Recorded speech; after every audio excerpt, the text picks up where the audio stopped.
All right, guys. Welcome back to the Sobriety University podcast. Really excited for this one. We got Joe back in the house. Thanks for joining us, brother. Glad to be back. Thank you for having me. So today, this show in particular, we're going to be talking about things to do to keep a relationship.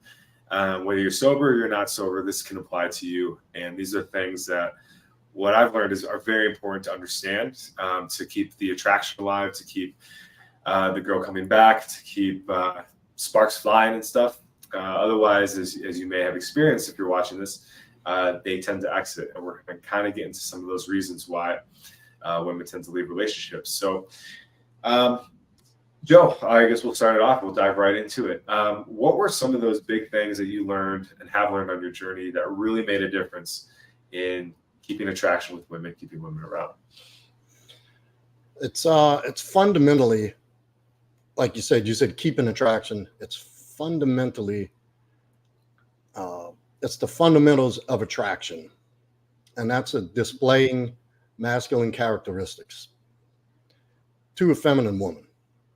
And a lot of the big ones are emotional self-control, your physical wellness, your mental clarity, and your mental stability. So, and what I find is, like I'll give you an example for emotional. Okay. Women are run by their emotions. That's their default. Like, we think things through, they feel things through. And that's why if you ever heard a woman talk, if you really pay attention, listen to what they say, a lot of it is, well, I feel like this, their opinion. If it's something they're thinking about, is they express through their feelings. And men don't. We're about logic, clarity, action, moving forward, solving, right? Yeah. That's the mindset we operate on, and most efficiently. Now, a little caveat to that is the last few generations of men, well, who a lot of men who've grown up with single mothers and a woman-led household, you'll see speak the same way and act the same way as a woman. And so what that does is, like an example of when she has a flare up or an outburst, an emotional upheaval of some sort, and you stay calm and collected, and really don't react, and I'm not saying tolerate somebody being a basket case or being a total bitch, but part of being a woman is having these emotional, I don't know, for lack of better words, outbursts. You got to understand, women's emotions through one day swing in every different direction. They go through the emotions that you might feel in one day over a course of 2 days, from being sad to being happy to being pissed to being worried to being insecure, back to happy, then back to sad, then angry. Like, this is all day long with women. Mm-hmm. And that's just the way they're built. That's the way they're designed. And so when they get in these emotional, whatever the mood may be, if they get angry and they bothered, oh, real quick, plus you got to understand women's hormones, way different. So she can be in right before ovulation. I don't know all the names, but and be in a totally different mood than the week after she ovulates and starts her period. She'll be a totally different person. So it's another thing that you really have to take into account is a menstrual cycle. But through all that, it's your job to stay centered and grounded and cool and not react. When a woman starts arguing and a guy, this is a huge mistake, and it's a mistake I see in every man I've ever coached, and even just men in conversation generally, is they try to explain, they try to apply logic to her emotional upheaval. Oh, man. Now she says, I don't feel like you've been paying enough attention to me. So the guy's, well, here, let me clear that up for you. I've been busy. I missed this yesterday. Today I've been doing this. And you can start giving a list of shit to explain why. She doesn't care. She doesn't want to hear why. She just wants you to acknowledge her. She wants to be acknowledged. Mm. And on top of being acknowledged, there's a subcommunication that goes with, I don't feel like you've been paying a lot of attention to me. She's telling you that she wants you to do something about it, but not explain it to her, not explain why. The only thing you do is dig a deeper hole and put more distance between you and that woman when you try to logical way the way she's feeling. Okay. Question on that, Joe. So let's say you have been giving her a lot of attention, right? Mhm. And you don't explain it, but you're just kind of annoyed. You're like, yeah, I'm not fucking doing this. Like, when that situation happens, what's the best move of action to take? That if you're annoyed, you don't feel like explaining. Or if you don't even feel like, giving her that attention she needs. Maybe she's being needy, right? You got a needy woman. Mhm. How do you deal with that? First off, don't date needy women. Okay. There's the answer. Secondly, and look, and this is, I used to get aggravated about this in the past. She wants to be clingy. She wants to be touchy. She wants to be cute. And I ain't feeling it. And so that's a really good sign. That's one of the top signs of attraction that a woman show is they want your attention. Like they want you to pay attention. They want you to notice everything. And that's just, if you think about how little girls act, and it's the same thing, except in a grown woman's body. Mm-hmm. They just want the attention, the comfort, the safety, the secure feeling.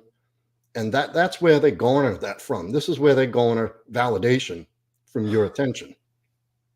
So if you are in a mood, or you say you're already with a needy girl, and the way I handle that when I'm not in the mood and they want attention, you got to be I'm not saying like turn the other cheek, be the bigger man, but in a sense, you have to be that. Okay. And that comes with the contract of being a man. Mm. Like there's certain things that are expected of you, and there's certain things that are expected of her. And this should be one of the behaviors to be expected. Like I said, it's a good sign when a woman wants your attention. When your woman wants your attention, that's like a really good indicator that she's into you hard and heavy. Yeah. Because usually it's the guy chasing for her attention. In a lot of cases anyway. Not like how we want it, but in today's day and age. So for me as well, that's a great indicator that I'm doing things correctly. So when they're reaching out to me, they're the ones initiating contact, and they're the one wanting my attention. It's a good sign. Yeah. Well, say if it's a busy day and she's texting you and you don't answer right away, then she texts you a question mark, or she texts you a GIF with, somebody standing there tapping their fingers. You used to see like waiting, I'm waiting. You just say something sweet. Oh, baby, I'm so glad you reached out. Or so great, so good to hear from you. I'm swamped right now, but I promise I'll call you as soon as I can, or I'll text you back as soon as I can, or stay sexy. Something like that. Just something to tell her, hey, I see you. I'm busy, but I'm still thinking about you. You're still in my mind. And that usually extinguishes it pretty quick. Mm. And that satisfies whatever need she's seeking for that moment. Oh, that's gold, guys. Yeah, show her that masculine care. It's yeah, like you cool. And I've done this years ago, making mistakes, and I know of men who've done it. Like I've been at work with guys where they texting a wife, like, "Don't she understand? I'm fucking busy. She knows I work. She's at home doing nothing, and I'm working, and she expects me." And they'll text it as abrasive, response, shaming her, and so she don't see as he's angry because I interrupted him and he's got a lot going on. She sees it as he hates me. He doesn't want my attention. And that's how it's read. And like I said, You could explain it as clear as day and explain to her, baby, I'm working. I'm bogged down today. I've been busy. I haven't stopped. I don't have time to answer your text right now. So could you please leave me alone? She's going to read it the same way. He doesn't like me. He's invalidating me. Which might be the truth, but you don't have to be like kicking the teeth with the truth. You can be smarter. And this is why mentally you got to be stable. You just got to have a mental stability and maturity to be able to read between the lines and look at it how she's sending it. She wants my attention. Gotcha. Oh, gotta be aware, man. I made that mistake recently. I was actually annoyed, and I responded with annoyance, and just the cycle just went down, down and down from there. And it'll never get better. Never get better. You take that approach. Yep. And look, these are mistakes a lot of men make, and some of these are necessary. You kind of have to see. So what helps is when you do it, you can look back and say, "Oh shit, here's maybe what I could have done." It happens, and the important thing is to keep in mind. I assume every time a woman reaches out to me, she wants to see me and wants my attention. I just assume that off the bat, and 10 out of 10 times I'm right. So I say, "Hey, how's your day?" "Going great. How's yours?" "Going good. Had this, and this." "Well, great. Look, thanks for thinking about me." Well, it doesn't have to be how I'm saying it. I'm going off the cuff, and I'm probably not doing it as smooth as I would on a text, but something along the lines of, "It's great to hear from you. I'm super busy, but tell you what, let's catch up later." Just, "Okay, good. Okay, I'll text you later when I'm off." Something like that. So that scratches that itch, because women are covert communicators. They never come out and tell you unless they're angry or just feel like they can't get through to you. They're going to go the long way around everything as far as expressing what they want. Yep. And look, it's part of the package that comes with being a man. You got to be able to understand these things. Yep. And if you break it down to its simplest form, you won't get aggravated, and you'll actually see it for as a benefit and see it for what it is. And it's a positive that she wants your attention. So she's reaching out to you. She's just not telling you, "Hey, give me some attention." Right. My mentor, he always calls it speaking womanese. As a man, you need to learn how to speak womanese. And I think, diving into what we talked about a bit last week, for anyone who tuned in, check it out. It was a really good show. We talked about, sobriety and trauma and all that. And, my parents did not speak. I don't know if they spoke womanese. I'd have to really analyze it. But I found a lot of times that my mom expressed a lot of frustration. That was kind of her mode of operation to communicate. Well, chances are, if you don't know it, your dad didn't know it. Because that's where you learned it from. Watching your parents. Okay. Yeah. And it's actually a trauma response to jump down somebody's throat when they're not coming at you aggressively, to kind of blow up on them a little bit. Okay. Yeah.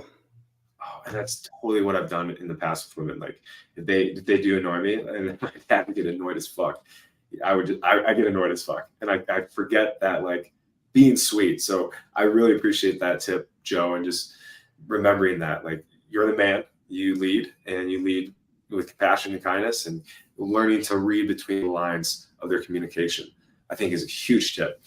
And it's going to help kind of that misunderstanding and miscommunication when you can learn how to communicate like they do.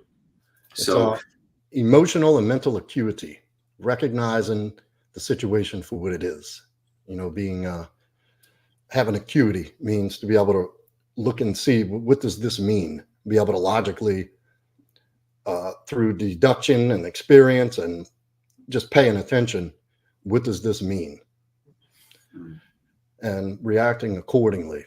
And look, nobody's going to be 100% all the time. You just can't.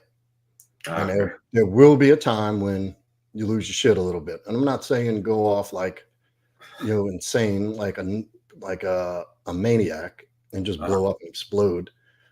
But you're going to lose your patience. And that's what I could plug right into that, is just being patient.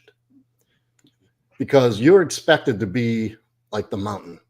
If you think of the mountain, it stands tall and it gets storms and sunny weather and snow and blizzards and hurricanes, and it doesn't move. It's immovable. It's undisturbed. And so think of yourself as the mountain in her life. She's Mother Nature. She's the storm. Sometimes she's a bright and sunny day. Sometimes she's a fucking tornado. But it's your job not to emotionally react, because what you're essentially doing is, I don't know if frame, I'm sure you've heard it in the space, is when she loses her shit, then you lose your shit back. You've essentially entered into her frame. Oh, brother. Yep. 100%. And now you're acting like a woman. And that's a huge turnoff for women. Huge. Things could have been going well for months, and you do that once, and it's like, whoa, who the hell is this guy? Yeah, I was with the mountain, but I'm with another tornado. I don't want to go with this tornado. Because, that's where the polarity comes in, to maintaining polarity in a relationship. All of your differences are meant to be complementary, not adversarial. So when she's being bitchy and it doesn't make sense to you, you don't buy in. You don't reciprocate that behavior. And through that process of being calm, cool, centered, and well thought out and emotionally stable and mature, over time, she begins to trust you. And with that trust, well, not over time, right away, but there will be a time. Listen, there's not going to be a time you don't mess up a little bit. It's just going to happen. It's inevitable. And we'll get to that. But if you do that, if you're the mountain more than you are the fucking, what's the word I'm looking for? Emotionally unstable man. It's going to happen. It's inevitable. And it doesn't last. She might go through a day or two or three where she acts a little different, maybe quiet or not touchy-feely, and then it goes away. As long as that's not your standard, where you're just always flying off the handle, always seem scattered and stressed, and women are like that because that's how they are.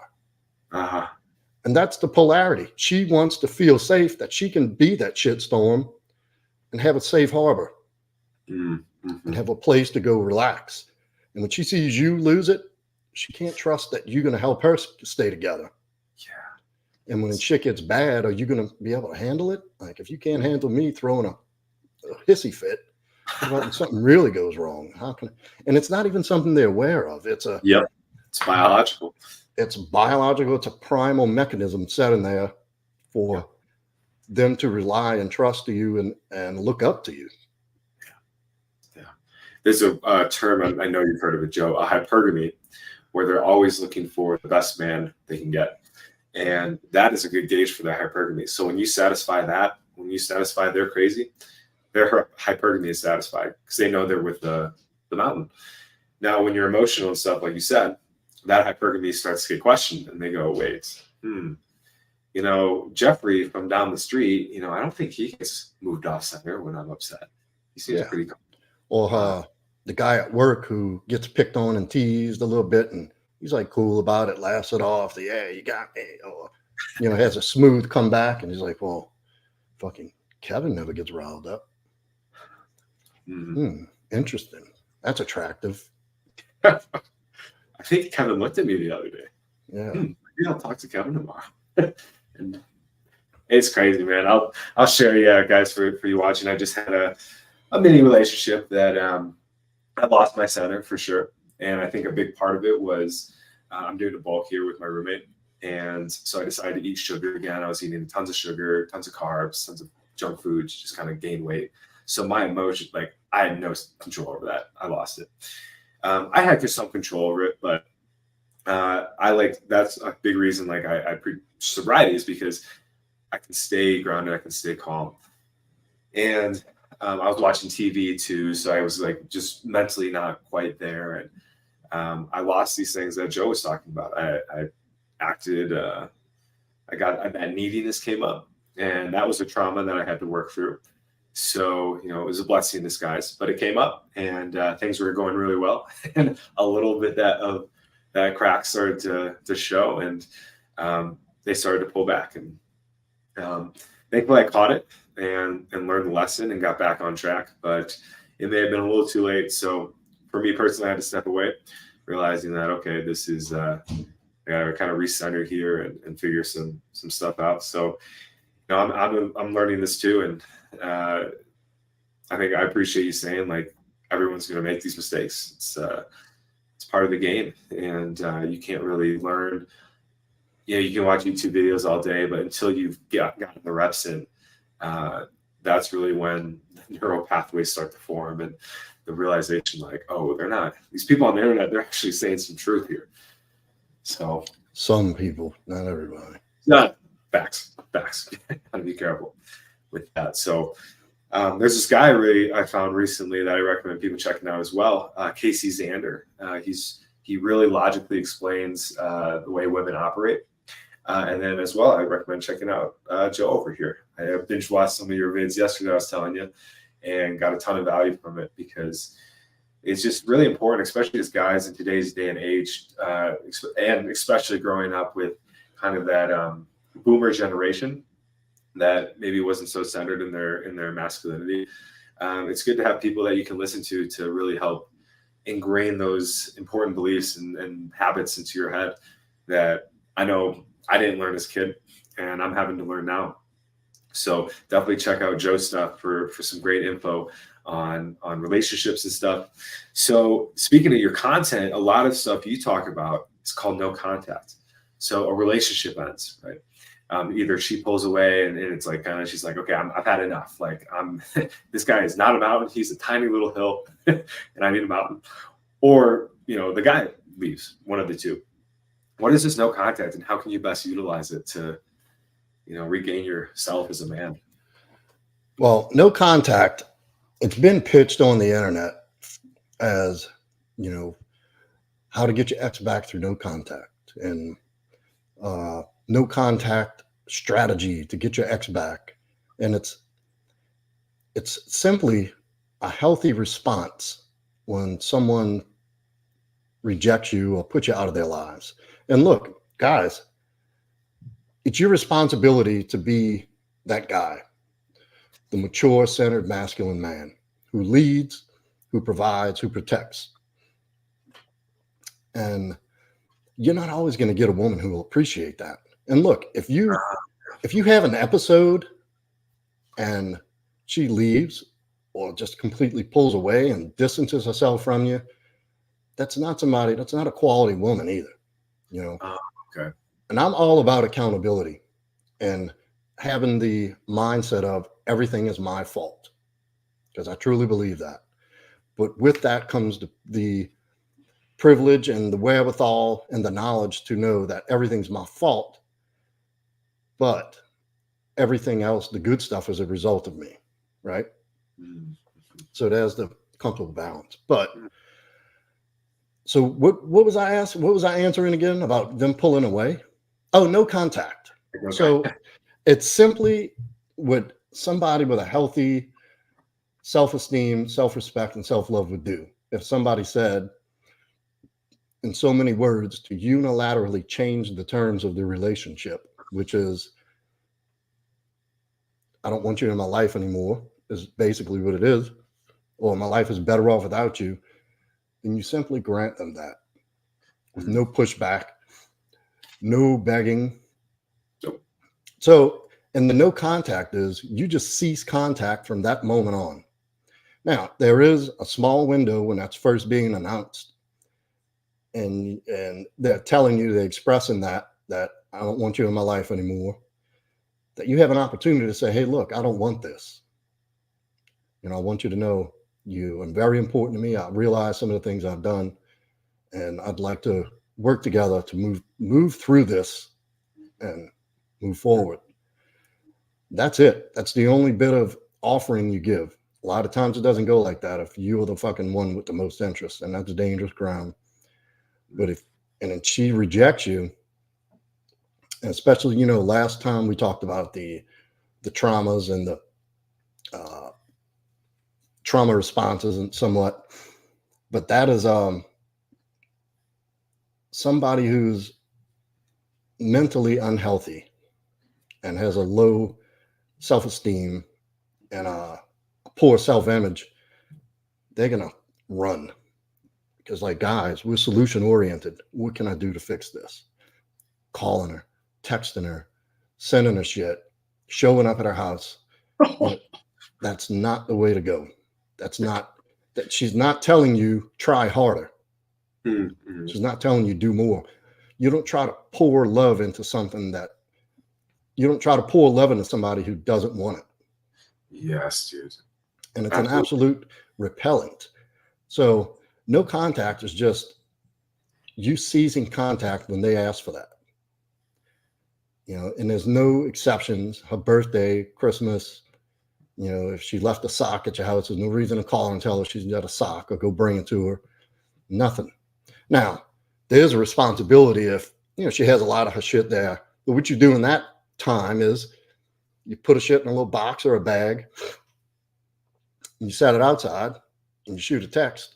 Hey, I'll just put your stuff out, or when's a good time, or I'll drop it off, whatever.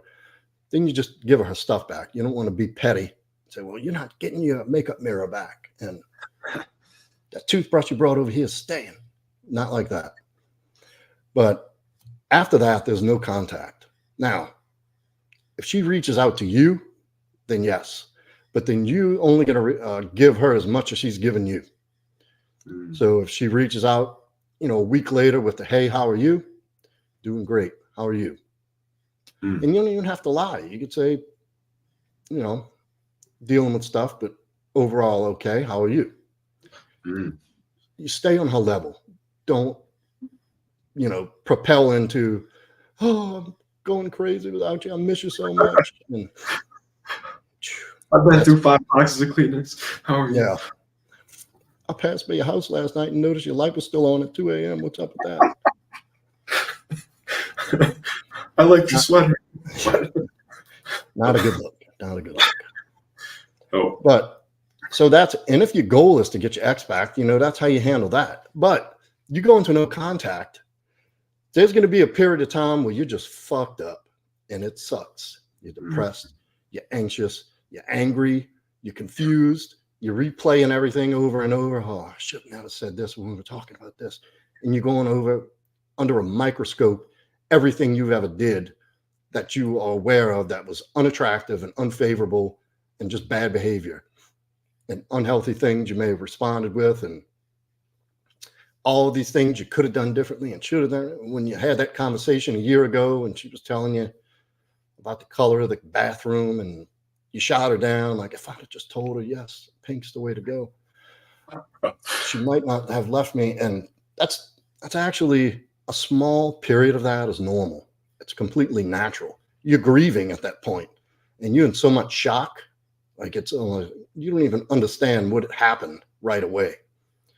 You know, you go through the same stages of grief, you know, denial and anger, depression, bargaining. That's a big one. Oh, bargaining. So and that's essentially what you're in is the denial and bargaining phase. Mm-hmm. And all you know is you're hurting and you want it to feel better. Well, right. Remember we talked about the dopamine and the drug withdrawal. Well, that's the same thing. The same identical chemicals are being cut off as if you were doing heroin.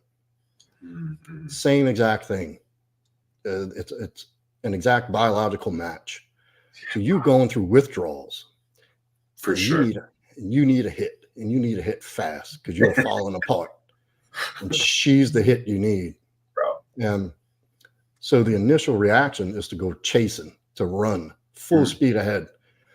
And like sending her cards to her house with this detailed explanation as to why it happened, and telling her stuff about 3 years ago that you paid attention, because you're trying to tell her, look, I do pay attention, and here's what I'm going to do, and this is going to be like this, and if you just give me one more chance and we could just talk and meet in person, I'll convince you that I'm worth keeping.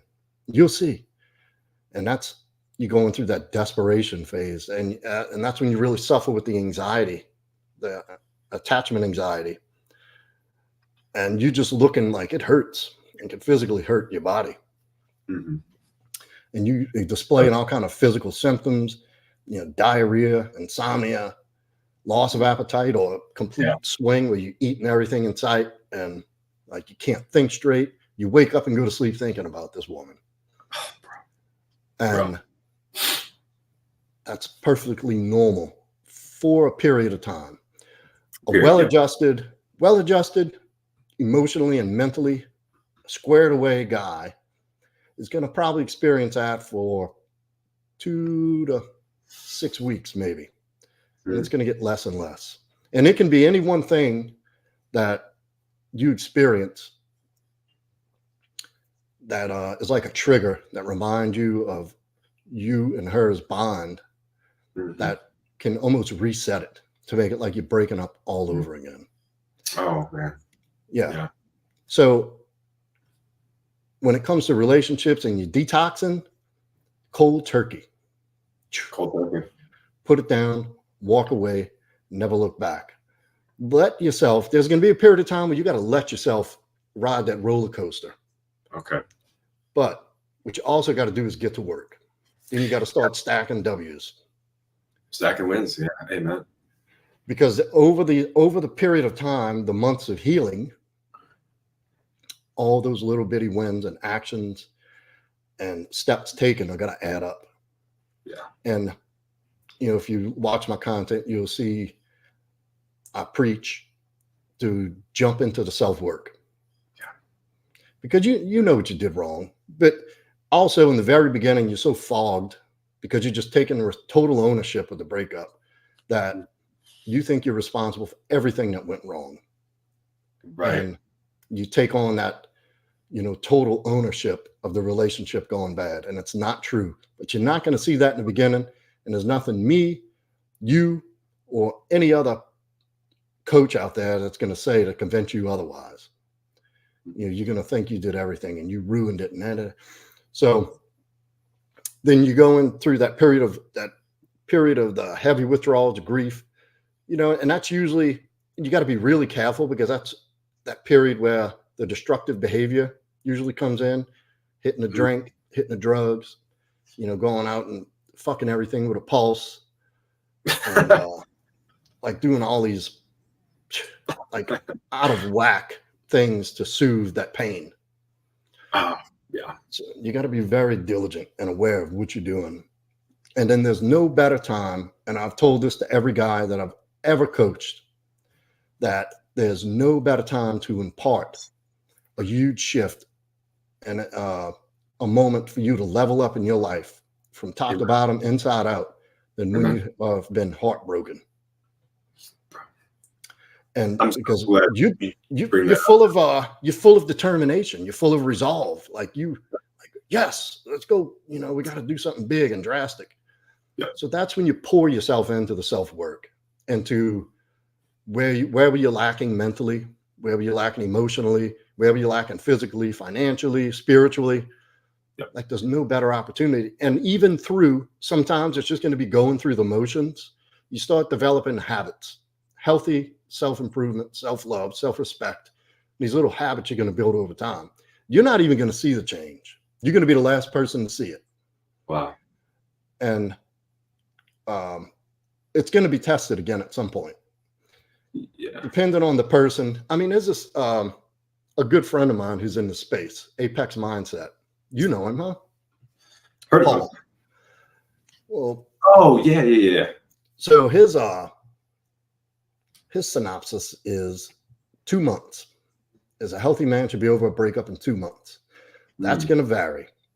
Sure. I was in the shit for a good 8 months. Yeah. But depends on how long you're being the woman too. Yeah. sort of, but we're built differently. You have the ability to move through faster if you're given the right tools and the right mindset.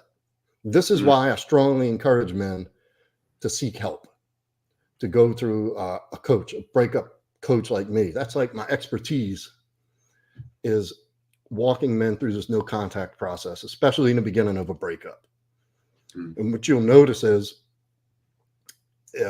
what I recommend my men do that work with me has nothing to do with the woman. Amen. I just ask him what the objective is. 99% of the time, it's get her back. It's okay. Here's what I want you to do. And it really has nothing to do with getting her back. Because after you've taken months and months and months and applied all that time and energy that you did to her into yourself, 9 times out of 10, you don't even want them back.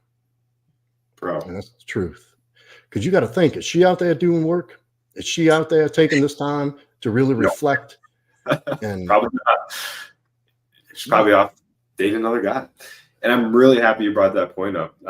There's been doing some work myself and getting, there's a lot of channels out there that talk about how to maximize the no contact. And they say, and this really spoke to me and kind of got me back on board with doing this, is it's don't do it for her to get her back. Do it to get over her. And with that mindset, it's like, oh, okay, I'm not doing this to win her back. No, I'm doing it to get yourself back. Yep. Amen. And a stronger version of yourself, because just like you said, you're doing the work. And so everything you said here, from what I've gone through this last couple of weeks, the whole thing, right? The freaking oxytocin withdrawal, the anxiety, loss of appetite. And I actually ended with that with her. So, but I still had all these withdrawals effects because I really liked the person. So had the loss of appetite, the sleepless nights, the disappointment, the really looking at every single instance where I messed up. And I'm very glad I did that. And I think it's actually a great thing to do, because I see every mistake I made. And I found the right people to tell me what those mistakes were and how to do it differently. And I'm already seeing the results. It's been a freaking weekend. And dating new people, not texting so much, way less. And I'm just seeing like they're coming to me. It's like, I'm not going to do anything. They're just reaching out on a regular basis because I'm not pursuing them and saying, oh, it was so great to see you. I can't wait to see you again. Like that was silly stuff. Girls, women in my life get rewarded after a certain amount of time of that. Do they even begin to hear that language out of me? That's a reward. And when you begin to value yourself, you treat everybody like that. Scarcity is value. You make yourself scarce, you're valuable. Think about the most valuable things are the hardest to get. Diamonds and expensive supercars, all these things are of great, immense value because they're so unavailable. So that means when you have this, that represents that you yourself have value because you were able to get something so hard to get. And I'm not saying play hard to get, so don't anybody take off with that. But you're not playing hard to get. You're playing, here's what's required for you to be a part of my everyday life. And once you internalize that and you really adopt that as truth and not as a facade, and look, there may be a period of time when you have to kind of fake that a little bit at first until it really settles in and internalizes, because it takes months of reps, months of, and you see, I like what you said about being aware, being able to reflect and see which you could have done better. Because I don't even like to stamp wrong on it, because you weren't doing anything wrong. You were doing the best with what you had. Not that that's a good excuse, but that's the truth. Yep. So an awareness isn't good enough, though. So what are you going to do about it is the question. Like, what are we going to do next? How are we going to make sure this doesn't happen again? And moving forward with that in mind, like, what am I going to do to move forward for the rest of my life while I never have to experience this again, or because of me anyway? Yep. And that is what you dive into. Forget she's alive. It's the best thing you can do. I don't care if you've been with her for 10 years or 6 months. And the amount of time it takes to, begin to really enter into that and get over this woman, it's relative, but there is a direct correlation between the action you're taking, positive and constructive action you're taking towards improvement. If you're not doing anything, you're going to stay miserable. Someday you'll get over it. One day you will, even if you don't do anything. Even if you sit on your couch, cry for 2 weeks, take part in all of these destructive behaviors, start drinking heavily and doing drugs and associating with the wrong people just because you're getting soothed and some kind of attention. Eventually, you're going to move past that, and it's not going to hurt anymore. But I guarantee you, the next relationship you get in, you're going to do the exact same thing.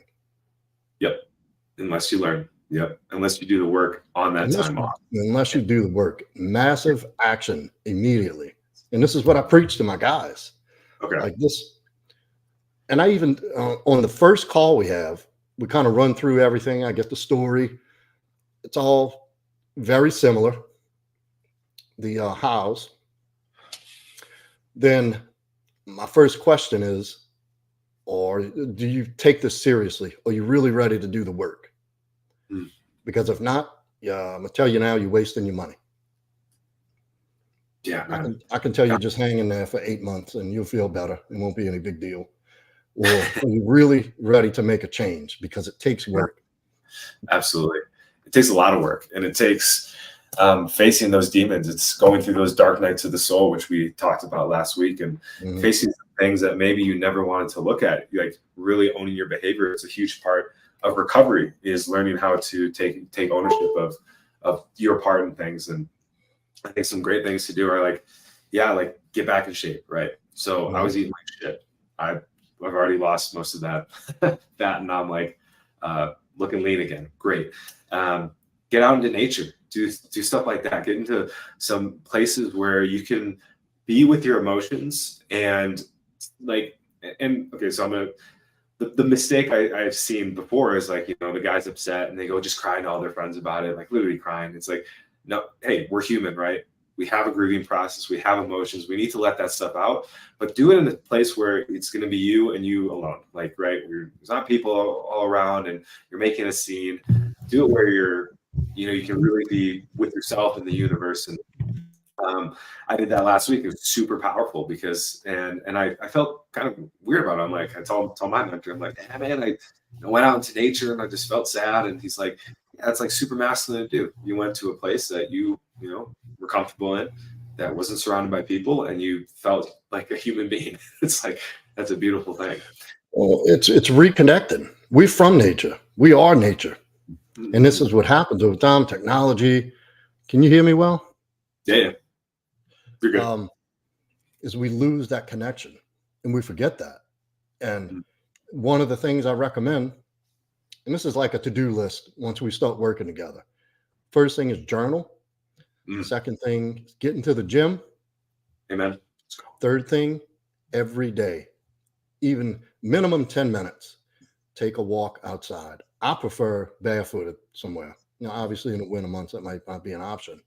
Or if you live in a cement jungle, that might not be an option. But I have a spot I go out by the lakefront here, about 3 miles from my house. Cool. And it's just a wall and it had grass. Take my shoes off, walk in the grass. Walking is therapeutic.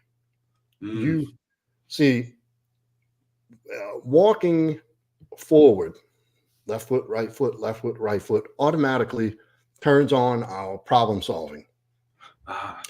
And what that does is that prioritizes what the most important things to our basic needs, because that's how we've evolved. We used to be nomadic people, and they spent a lot of time walking. But on that walk, it was, I got to watch out for the saber-toothed tigers. I got to find a place with water. I need to find, I got to stop, set up camp. Like, where are we going to go? What we're going to do? Like, you're thinking of critical, important things, things that really matter. And so that begins to filter out all the bullshit that's bouncing around. You're ruminating all day long about everything you could have done and the happy times you had, and thinking about her with another dude. All these things are going on. And what that does is that puts the most important things in the forefront and filters out all that nonsense popping around in your head like a pinball that you can't shut off on your own. Just walking out in nature in a straight line, walking forward, automatically triggers that mechanism to be able to do that. Okay. Oh, that's awesome. Yeah, it's simply walking, right? And therapeutic. And you can take that time to meditate, pray, just breathe, even if you're just counting your breaths as you're walking, just to get yourself centered and put yourself in a position to at least allow a glimpse of something sensible and rational. Because it's, like I said, stacking these little wins, that's a little win you want to stack. That little moment, that 5 minutes of clarity you might get out of that walk is priceless to take a break from the madness going on in your head after you've broken up with. Totally, man. I think a great one to follow that too is to reach out to some people. Don't overdo it though. That's why I say get a coach. In your video yesterday, you said too, like, you don't want to just, cry to your friends all day. They're going to get annoyed as fuck. So you find different people and then you work through whatever the issue is in that moment with them. And then you integrate it and you move on. And I think finding a coach, you can find other, just friends too, friends that have figured out, how to deal with women. I have a mentor. He's also like kind of a part recovery sponsor. He's done his whole thing. He's married now and he has kids, and he had to go on his journey and his quest. And so we talk quite often, and he really has given me a lot of help from that. I talked to the guy too in the community today, the Men of Now community, which you guys can check out. It's a $75 investment. And what it is, it's a group of like-minded men, all leveling up on their purpose. No hierarchies, none of this like, I'm the boss, you're the member. No, it's we're all equal here. We're all coming in to learn from each other, to grow, to share, to do podcasts together. There's so many different awesome things. And I talked to one of the members here today, and he just was like, yeah, man, like I totally get what you're going through. Like, I've been through it plenty of times, and this is your, in a sense, your initiation. This is one of the initiations men must take into manhood, I think, is absolutely heartbroken. And 100%. Yeah. So I have a question for you, Joe. It sounds we touched on a lot of good things to do to get on your purpose, be working on yourself, make the most of the situation so you can come back version 2.0. Now, what if you're the person that left the other person? What is your take on that? Like, how do you navigate that? Because I'm guessing from what I saw from one of your videos, it's like usually it's the person, the dumper, that reaches out as long as the dumpy does no contact. Mm-hmm. But what if you're the man and you're like, no? What are your thoughts? Just say you messed up. Say you made a mistake. Own it. And just put it out there for her. Just like at the beginning of the breakup, if you're the dumpy, and we didn't discuss we didn't go over the glossary of terms, but the dumper being the person who did the breaking up with, the dumpy being the person who has been broken up with. So if you, when you first broken up with and you're in a position of the person who's been broken up with, the dumpy, you have that small window, like I said in the very beginning, right when you have this conversation, to say, hey, this is not what I want. I'm willing to work on and work through whatever we need to stay together. So you basically, as the dumper, you have to give that same offering, whenever time has passed or whenever you realize that, hey, maybe I do want to be with this person, you offer the same thing. Hey, look, I made a mistake. I made a rash decision based on emotion. Something as simple as, look, I made a mistake. I'd love to talk. When do you have time? Well, when's a good time to talk? Something like that. But you have to be the one who initiate the meeting in the beginning of the process.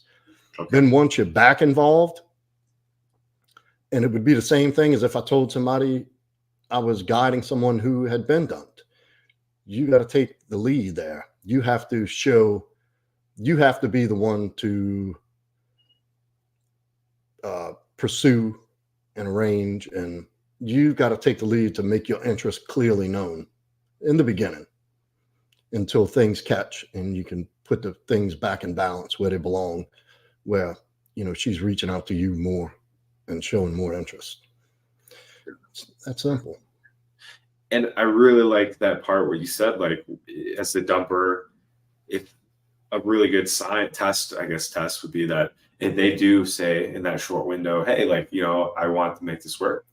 For myself anyway, I got blamed. I was like, oh, this is your fault. So that's like, I mean, that's the answer right there. And so I like how you said, like, yeah, you know, if you're dating a mature person like that cares about you, they're gonna at least put a little effort in. And I think that was enough said. So I basically, yeah, it was a little bit of a selfish question, to be honest, but I don't find much content out there talking about from the dumper's perspective. It's kind of more like, you know, what the dumpy should do, which, you know, makes total sense. But I just like what you said. Yeah, you got to take lead. You got to be the one to say, hey, this is, you know, something maybe I wish I wouldn't have done. Can we talk? And basically, if the ball's in their court, then it's like, hey, if maybe they moved on, maybe they are doing what you're saying. So, and they don't want you back, and that's okay. And you know, both parties have to face that too. It's very interesting. I did a kind of a pros cons list last night, like a real final, like, okay, like what, you know, what were the pros of this relationship? What were the cons? Pros, probably about this small.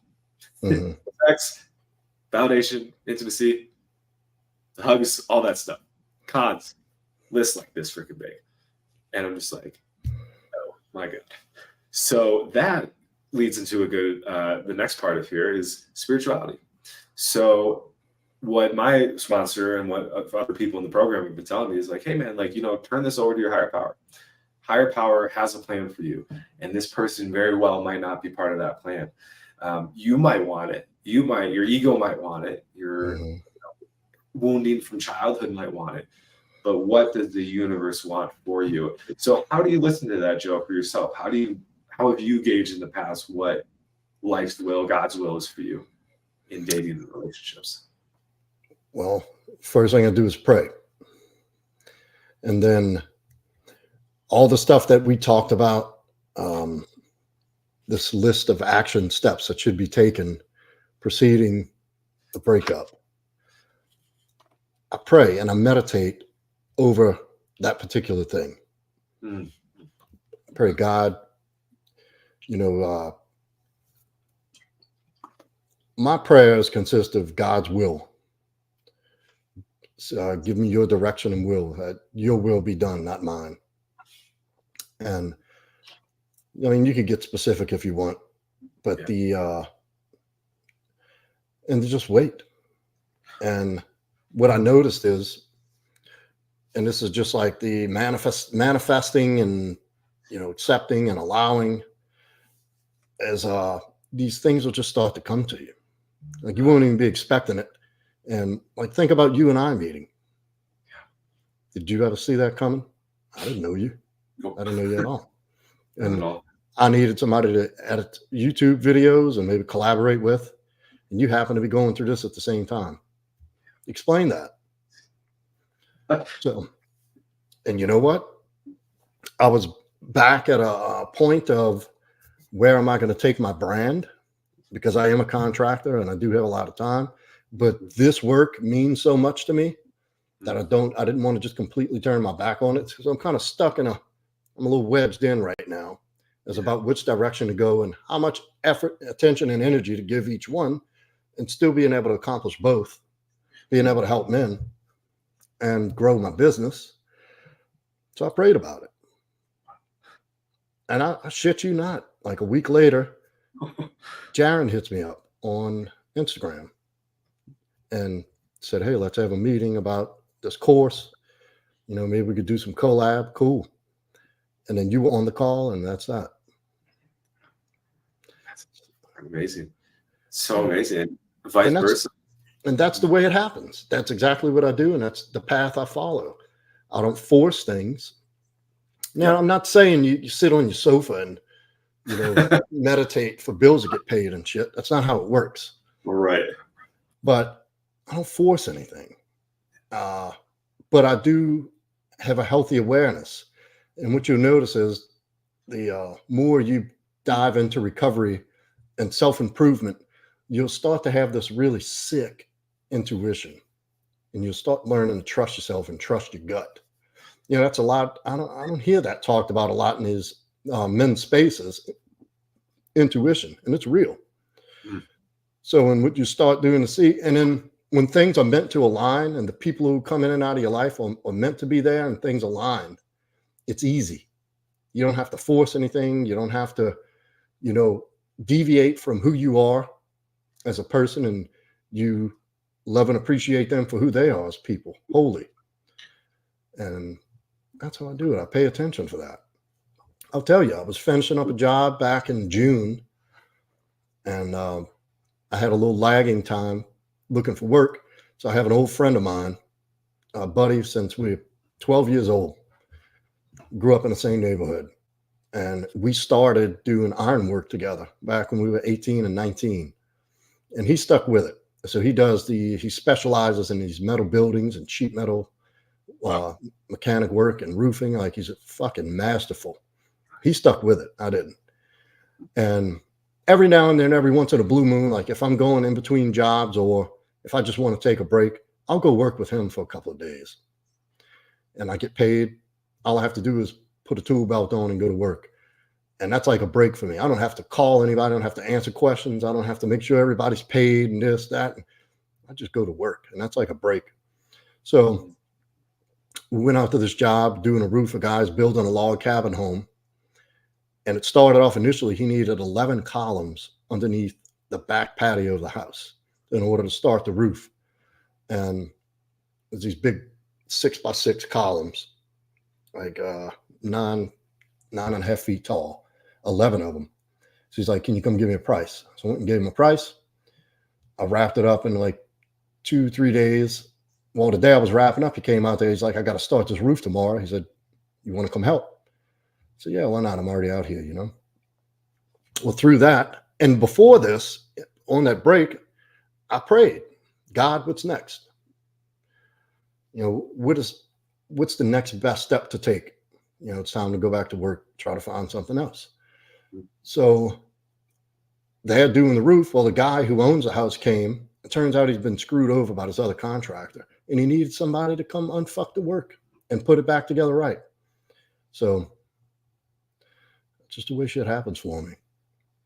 Dude, I freaking love that, man. And going back to that example, I was in a similar boat. Like, I do kind of independent work as well. I'm doing that entrepreneurship. And so I very much appreciate new work opportunities. And yeah, and when you said you were sober too, I'm just like, dude, that ain't no coincidence.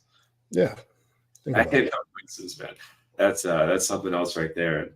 And I was saying, like, yeah, you deciding to do video editing work with me has really helped me out too. It takes a little of that financial burden off myself. So it's a great win-win. And yeah, I'm so happy you stuck with it because you have a great channel and you were almost at 1,000 subs. You were 2 away. 1,000. I thought I had 1,000. No, you did. Yeah. You're like 10, 13. And nice. I was actually your 1,000 subs. So very I remember that. Thank you. And look, here's the thing. When these people who enter your life, it's going to be reciprocal and rewarding.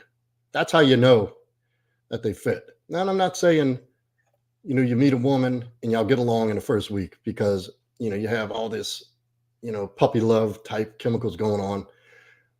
And look, a lot of the red flags that pop up in the beginning, we ignore because the pussy's good. Let's just be honest, right? Facts. But you'll find that it's a complementary, effortless relationship that exists. And that's the same thing when you and I meeting, finding the work, like it just comes and it's easy and it makes sense and it fits right into my personality and my rhythm and my flow and my income my income in, it all fits. And there's a need there that needed to be filled for me and them. You see? Yeah. So that's how I know it's the right fit. Oh man, yeah, it's so chill. Like, it's like, what's up? Video's ready. Good, sweet. Move on. That's the kind of a communication I like with good friends. Just like, let's get it done. Let's be efficient. Don't gotta talk for hours. It's like we know what we're supposed to do. And look, I want to circle back to the before we get off. We're going to be getting off soon here, huh? Oh, we've been rolling.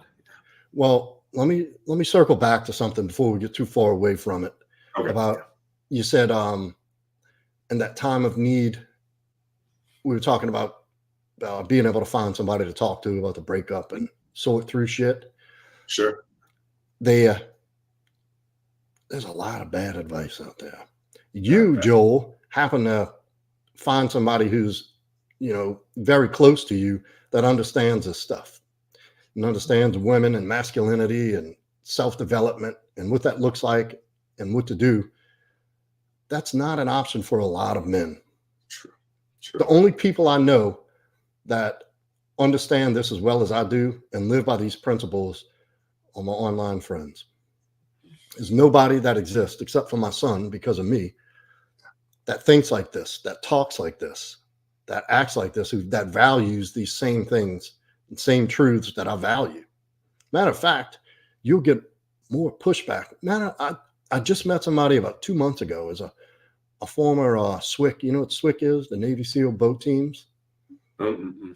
I don't know what you're talking about now that you mention it. What it actually?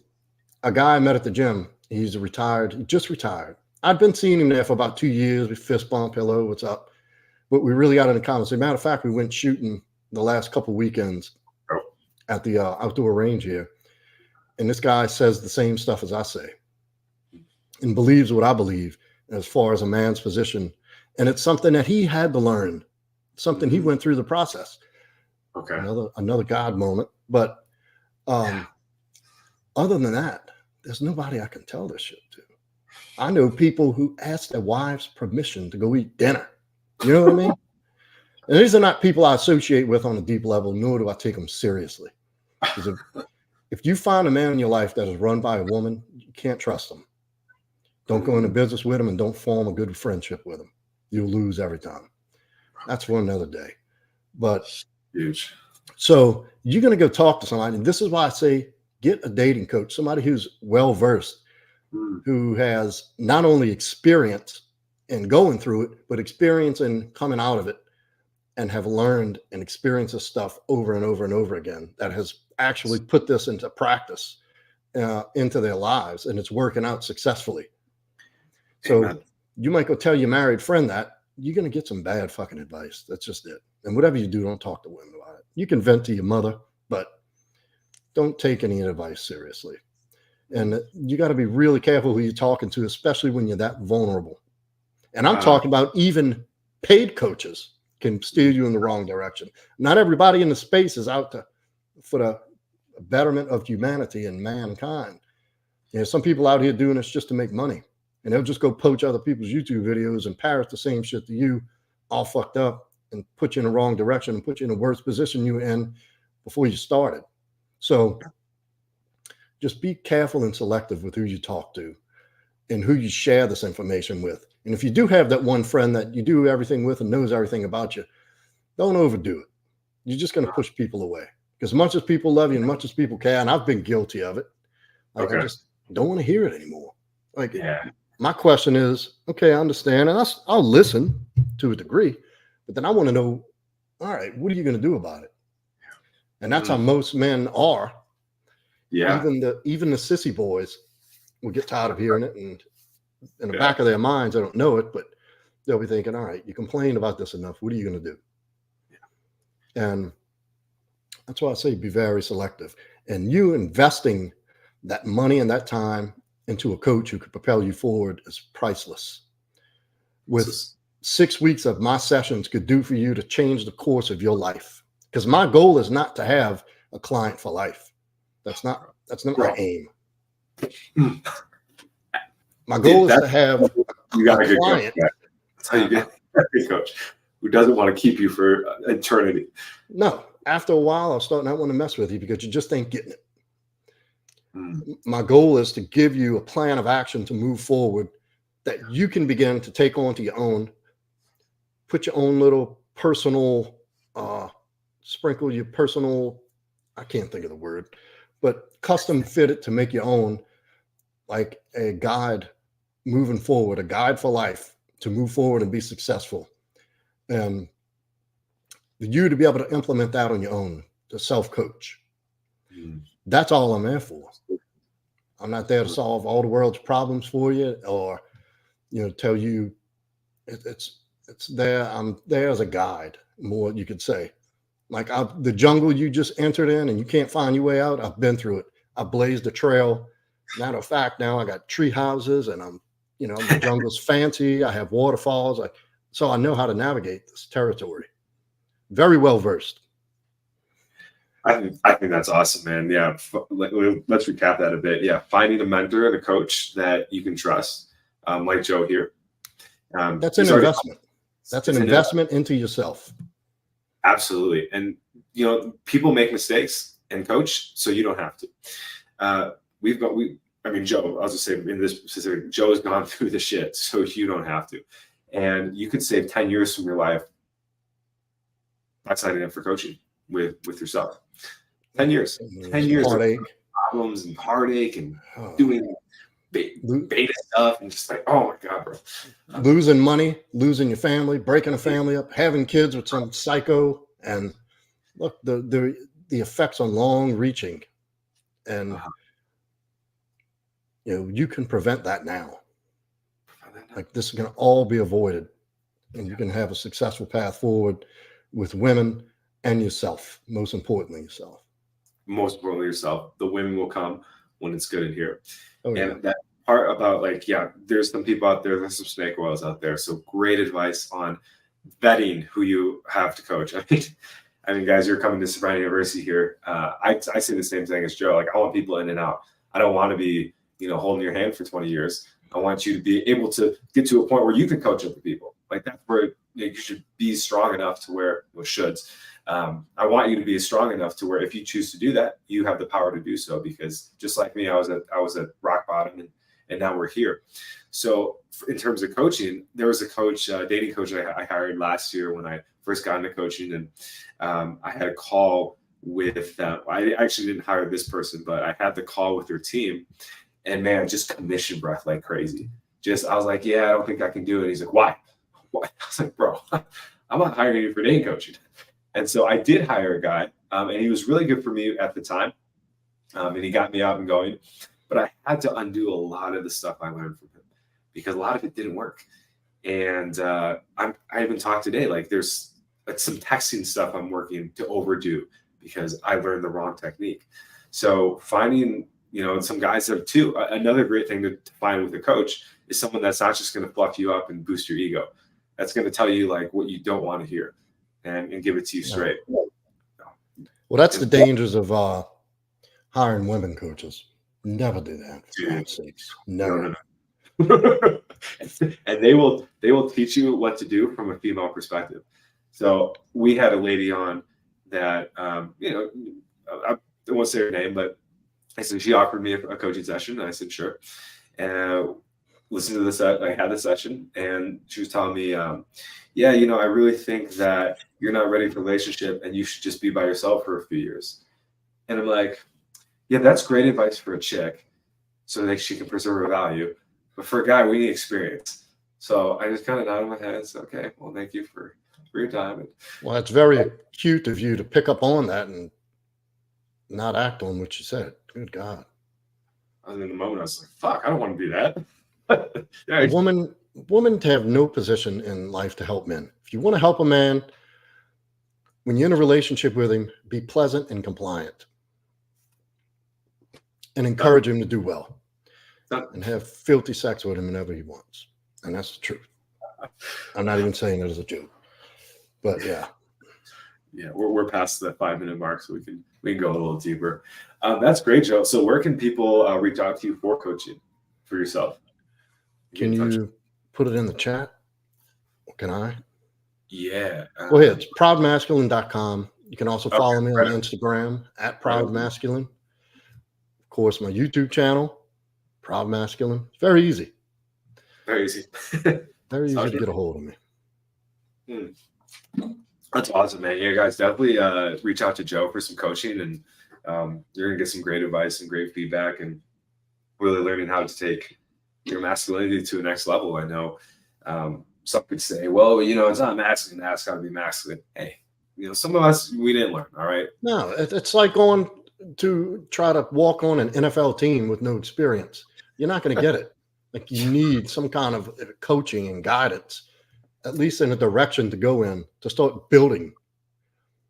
And look, you can do it over a course of years of making mistakes, correcting and researching, and making a mistake again and correcting and researching, just like I did. But you don't have to. Okay. And it's an investment, just like you invest in yourself with the working out, with the eating well. It's an investment to put somebody who's better than you and more knowledgeable than you in a subject to guide you through to make you more efficient and quality, just like you would a financial advisor or anything else. Why would having somebody that could help change the course of your life be any different? If you go blow $100 at a bar room one night, or you take some broad out to eat for 150, 200 in one night, think about how much money's pissed away on something that'll never have any return in your investment. Totally. It's only going to hurt you. Take that money, invest in yourself. Do something that's going to help you forever, for the rest of your life. And what I like about your coaching, Joe, too, is that it's not, thousands of dollars. It's very affordable for kind of wherever you are. The coach I hired back in the day, I spent $3,500 on for, I think, 6 sessions, for 6 1-hour sessions. Not even an hour, because I had 55 minutes. And I took out a credit card for it. Hey, I'm glad I did it because it got me in the door. But yeah, like I said, I've had to do a lot of work to undo what I learned. So, for basically a monthly bill, you can really kind of start to change your life and make those huge changes. So I freaking love it, man. And couple points as we start wrapping up the stream here that I want to touch on as we get to the end here is one thing that really stood out is loving kindness. So, let's say you get dumped, or you are the one dumping the other person. I think something that I've been learning across this journey is to really find moments where you can wish them well, wish that, send them that love. If you really care about the person, you're going to want them to be as happy as they can be, even if that means it's without you. So that takes away a lot of the resentment too. Like, hold on, like, I do care about this person, and they just, I don't know, deserve. I'm not using that word anymore, but they have their own. They're their own person. They're on It's their okay own. to say deserve. I think happiness, and I say happiness, quality of life and fulfillment is a God-given right to every person born on this earth. So go ahead. I didn't mean to cut you off. Okay. All good. I think where, I say don't use the word deserve is because it can become entitlement quickly. There's a fine line between deserve and then entitlement. That can be for a whole other stream. And so, yeah, they deserve to find someone that's going to be a better fit. And that's really given me a lot of peace, and wishing them well. And then to the last point I want to bring up is when you're talking about, higher power, God, universe, spirit, Buddha, putting people in your life that are meant to be at that time. Always look at the relationship like, hey, this person was supposed to be there. Any relationship that doesn't work out, there's a lesson to be learned in it. And so that's been a huge help for me too in my mindset. It's just being like, okay, you know what? I had to have learned these lessons at some point, and it just so happened to be with this person. Absolutely true. So God put this person right where I needed them at the time I needed them, and now the lessons are there. So when that next person comes, that's a better fit, healthier, all the where the pros cons is a little more skewed towards the pros. Then because of this, the mistakes I made, and you can say mistakes, because of the mistakes I made here, I'm not going to be doing those with this person. And if I do, I'll catch it way sooner and prevent it. So really kind of working on that mindset too. So showing love to the other person, showing love to yourself, and giving yourself a break. Don't beat yourself up. You're human. You're learning. Same, like, yeah, I love the football analogy, right? If like the Patriots said, hey, we want you to, start for us next season, you start training, and you threw an interception, would you be like, oh, I'm such a failure? Like, I can't believe I'm such a loser. No, you like, dude, I'm in a different league here. And the universe only gives you what you're ready for. And so that's kind of where I want to end for myself today is just kind of, there's always a lesson to be gleaned, and it's a blessing in disguise. It may not feel like it. It may not feel like it for a while, like Joe said, but when you can look at it like that and trust that the universe is doing everything for you, not against you, it's going to really help move forward and be able to be open and ready for that next person. As long as you do the work, though. The universe doesn't just, like you said, if you're sitting on the couch eating Doritos, it's not going to just hand you the lessons. You got to get out there and learn them and practice them and really become that next level person. The growth is in the lessons, brother, and the lessons are in the pain. So the lessons are in the failures, I should say. So, and look, as one thing I can guarantee, that if you take the time and concentrate and focus and do this work, you will attract a different type of woman. Oh. You absolutely, I'll guarantee that. You won't accept anything less. So just by proxy, you're just going to attract that type of woman. They can smell it on you. And look, also, we only scratched the surface of this. And it looks like we're going to be a thing here every Wednesday night, which I'm stoked about. So guys in the chat, message Joel or I, or even put it in the chat here, things that you might want to hear more about that we just kind of breezed over, because I didn't even begin to go through the full gamut of no contact and what that looks like. We just scratched the surface. I dove in a little bit on the work, but put in the chat if this is something you would like to hear about, some guidance and advice on, put it in the chat or message him or I on Instagram, and we'll make a list of it and circle back to it. Absolutely. Yeah, absolutely, man. We have our first actual request here. Hey, sir, super out of topic. Just curious where you stand on spirituality. I think that's a great topic for next week. If you're like, what your thoughts are, spirituality, dating, or we can just keep it spirituality. I think that's a great topic. Emmanuel, thanks for coming in, man. I've never seen you before, so really appreciate your engagement and stuff. And funny comments. I cracked my iPad while watching one of your videos. That's on you, bro.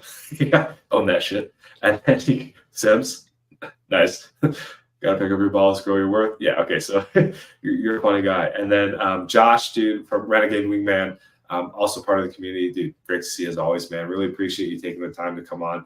I know you're a super busy guy. Really cool guy. You got to meet Joe. He's just a real down to earth dude. Also, D'Angelo, the youngest, oldest looking guy I've ever met. Seriously, dude looks like he's like 36. He's like 24, I think. Who? So, D'Angelo. D'Angelo. So, yeah, great to see you, D'Angelo. As always, appreciate you tuning in. And then with the regular comment from Tony Soprano, Joel, my Chinese brother. Good to see you, Tony. And Korean. So you know. Weirdest comment, kind of starting to crack me up. So yes, appreciate everybody coming in. We'll definitely, this is gonna be a weekly show, and I'm really excited for it because it's powerful. And if you want to come on the show too and shoot the shit with us, let us know. We'll bring you on, and you can ask questions. We can maybe do some live coaching, whatever it might be. We're here for you. So speaking of coaching, I do got my sobriety coaching as well. Same with Joe. Want to get you out and about, living your life to the best you can, as fast as possible, with as little pain as possible. And really, it comes down to mindset and doing a few behaviors: that journaling, meditation, exercise, and eating well. Those are the 4 pillars that I think it really takes to get clean. And if you can start implementing those, you might not get clean right away, but you're going to make the progress towards when you're ready to do so. You're going to crush it. So yeah, and I think let's see. Yeah. So that is that for that. And guys, once again, appreciate everyone for coming on. Joe, great to see you again, brother. We'll see you for sure. and great conversation. And other than that, we'll